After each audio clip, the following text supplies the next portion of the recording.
اچھا حضور کے مسکرانے کی کہانی شروع ہوئی ہے تو تمہیں ایک ایسی بات آج سناؤں حضور کے مسکرانے کی، تمہارا دل بھی ہنسے گا۔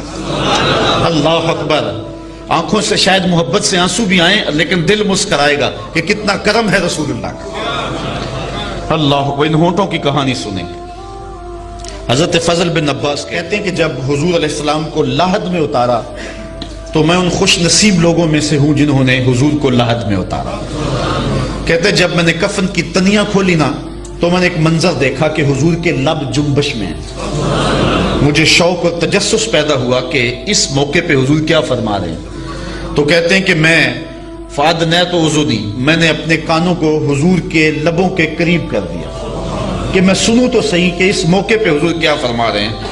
تو کہتے ہیں فَأَدْنَيْتُ أُذُنِي عِنْدَهَا فَسَمِعْتُ وَهُوَ يَقُولُ، میں نے حضور کو یہ کہتے ہوئے سنا اللہم اغفر لِأُمَّتِي، اے اللہ میری امت کی مغفرت فرما دے۔ فَأَخْبَرْتُهُمْ لِهَذَا، کہتے ہیں جو قبر کے آس پاس کنارے پہ کھڑے تھے میں نے یہ بات وہاں کھڑے کھڑے ان کو بتائی۔ فَأَخْبَرْتُهُمْ، میں نے ان کو بتایا لہذا یہ ساری بات، فَأَخْبَرْتُهُمْ بِهَذَا، میں نے یہ ساری بات انہیں بتائی۔ فَتَعَجَّبُوا بِشَفْقَتِهِ عَلَىٰ أُمَّتِهِ، تو سارے امت پر حضور کی شفقت سے جو ہے وہ تعجب کرنے لگے کہ اتنا قریب نبی کے ساری زندگی میں پتھریلے پتھروں پہ پیشانیاں رکھ کے ہمارے لیے روتا رہا اور آج قبر میں بھی ہمارا دکھ لے کے جا رہا۔ اللہ اکبر، آئیے حضور کے دانتوں کا ذکر کریں۔ اللہ اکبر، یہ بعض لوگوں نے یہ بات مشہور کی ہے کہ احد کے موقع پہ حضور کے دندان ٹوٹ گئے تھے۔ ایسا نہیں ہوا، یہ نہیں ہو سکتا کہ اللہ اپنے محبوب علیہ السلام کے دانت جو ہے وہ نہ رہنے دے، اور یہ حسن میں کمی کا باعث ہوتا ہے کہ دانت ٹوٹ جائیں۔ اور پھر آگے کہانیاں لوگوں نے چھیڑی کہ اویس کرنی نے 32 کے 32 توڑ لیے اور بہت کچھ کہا۔ یہ کوئی ایسی روایت نہیں ہے، یہ حضرت اویس کرنی کے حوالے سے لوگ بیان کرتے ہیں، یہ بھی کسی معتبر کتاب میں نہیں ہے۔ اچھا، لیکن حضور کے دندان کے حلقے سے کونے جو تھے وہ شہید ہوئے تھے، جس سے حضور کے دانتوں کا حسن اور بڑھ گیا تھا۔ یعنی دانت شہید نہیں ہوئے تھے، سارے دانت شہید ہونے کا مفہوم یہ ہے کہ دانتوں کے تھوڑے سے کونے جو ہیں وہ شہید ہوئے تھے، جس کی وجہ سے جو ہے وہ حضور کا حسن اور بڑھ گیا۔ اچھا، کافر بڑے خوش ہوئے جب انہیں پتا چلا نا کہ احد میں حضور کے دانت شہید ہو گئے، اور دانتوں سے انہوں نے یہی مفہوم لیا کہ شاید دانت ہی نکل گئے، تو وہ بڑے خوش ہو گئے کہ شاید اب حضور سونے نہ لگے۔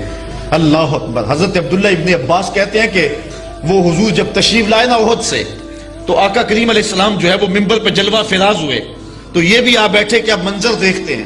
تو کہتے ہیں جب میرے محبوب نے خطبہ پڑھا نا تو حضور کے دانتوں سے ایسا نور نکلا کہ جدھر دیکھا نور ہی نور چھا گیا، دانت نظر ہی نہ آئے، نور ہی پھیلا ہوا۔ اب سنیے حضرت عبداللہ ابن عباس کی بات، کہتے ہیں کان رسول اللہ صلی اللہ علیہ وسلم افلج الثنیتین اذا تکلم رویا کالنور یخرج من بین ثنایاہ، کہتے تھوڑا سا فاصلہ تھا دانتوں کے درمیان، اور جب حضور بات کرتے تھے نور کی کرنیں چھل چھل کے نکلتی، ماحول کے اندر اجالے پھیل گئے۔ حضرت علی فرماتے ہیں کان رسول اللہ صلی اللہ علیہ وسلم براق الثنایا، حضور کے دانت چمکدار تھے۔ حضرت ابن عباس کہتے ہیں کان رسول اللہ صلی اللہ علیہ وسلم افلج الثنیتین، حضور کے دانت کشادہ تھے۔ حضرت ابو ہریرہ رضی اللہ تعالیٰ عنہ فرماتے ہیں کان رسول اللہ صلی اللہ علیہ وسلم حسن الصغر، حضور کے دانتوں کا جڑاؤ بڑا مضبوط تھا۔ اللہ اکبر، امام بوصیری علیہ رحمہ کو کون نہیں جانتا؟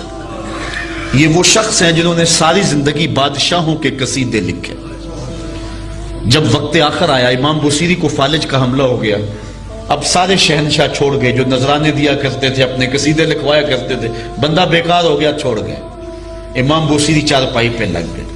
ایک دن رات کا موقع ہے، شام گہری ہو گئی، بوصیری کے دل میں خیال آیا اب کوئی پرسان حال نہیں رہا، ساری زندگی شاہوں کے قصیدے لکھے، اوکھا ویلا آیا تو چھوڑ گئے، تو سوچا کیوں نہ اس کا قصیدہ لکھوں جو شاہوں کا شاہ ہے۔ اچھا، قلم پکڑا اور حضور کا قصیدہ لکھا۔ بوصیری قصیدہ لکھ کے سو گئے، مقدر جاگے حضور تشریف لائے، اور آقا کریم نے فرمایا بوصیری جو قصیدہ لکھا سناؤ تو صحیح۔ امام بوصیری نے رات خواب میں وہ قصیدہ حضور کو سنایا، آقا کریم نے دست شفقت امام بوصیری پہ پھیرا، اور پھر حضرت امام بوصیری کو چادر عطا کی. قصیدہ بردہ کو قصیدہ بردہ اسی لیے کہتے ہیں کہ اس پر حضور نے چادر عطا کی تھی. اقبال بھی کہتا ہے اے بوصیری را ردا بخشندائی مر بربت سلمہ مرا بخشندائی. اے بوصیری کو چادر دینے والے میری طرف بھی نظر کرم کیجیے. اللہ اکبر. اور ایک جگہ اقبال کہتے ہیں اے لوگوں میں تم سے اپنے شعروں کی داد نہیں مانگتا, تم نے مجھے کیا داد دینی ہے شعروں کی, میں اپنے شعروں کی داد گنبد خضرا کے مکی سے مانگتا. اللہ اکبر. تو حضور علیہ السلام نے چادر عطا کی. امام بوصیری اٹھے تو دیکھا چادر سراہنے پڑی ہوئی تھی اور پورا بدن سلامت ہے. بس فوراً غسل کیا, وضو تازہ کیا اور پھر اٹھے اور چادر اپنے کندھوں پہ اڑی اور کہا کہ تہجد کی نماز جا کے مسجد میں پڑھتا ہوں. امام بوصیری بالکل تندرست ہیں. گزر رہے تھے, راستے میں ایک فقیر کھڑا تھا. دیکھ کے بوصیری کو کہنے لگے بوصیری رات والا قصیدہ تو سناؤ. بوصیری نے تجاہل عارفانہ کرتے ہوئے کون سا قصیدہ, کہا بھول گئے ہو, یہ چادر کہاں سے آئی ہے؟ جب رات تم نے سنایا تھا میں بھی پاس ہی تھا. امام بوصیری کا یہ قصیدہ پھر مقبول ہوا. مقبول کیوں نہ ہوا, حضور نے قبول کیا.